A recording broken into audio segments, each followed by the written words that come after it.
আমেরিকার প্রতিযোগিতাহীনতা নির্ভর করে আপনি তাদের এই তথ্য বলার উপর, যা আমরা মনে করি মানবতার সমস্যার জন্য একটি ভালো সমাধান, আমেরিকা দ্বারা পরীক্ষা করা উচিত।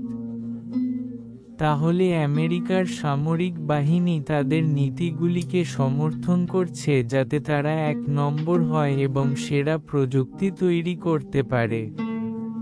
তাহলে এই বিশ্বাস যে ঈশ্বরের সিদ্ধান্ত ইউরোপীয় বংশধরদের বিশ্বের সমস্যার সমাধান করতে তৈরি করা হয়েছে, তা সারা বিশ্বে প্রচলিত।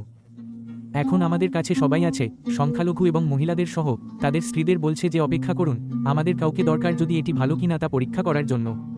তাহলে আমরা আমেরিকান বা ইউরোপীয়কে বলবো এবং এভাবেই আমরা নিয়ন্ত্রিত হই এবং আমাদের টাকা হারাই। তাহলে যদি আমরা বিশ্বের পূর্ব দিকের অন্যান্য জাতির দিকে তাকাই, আপনি প্রধানত খুব কঠোর পরিশ্রম করছেন। কিন্তু আমেরিকার সামরিক বাহিনী সর্বত্র এবং তারা স্বাচ্ছন্দ্য বোধ করে। এটি সমস্যা কারণ তারা স্বাচ্ছন্দ্য বোধ করে। সামরিক বাহিনী তাদের উচ্ছৃঙ্খল সিদ্ধান্তকে এক নম্বর হতে সমর্থন করছে।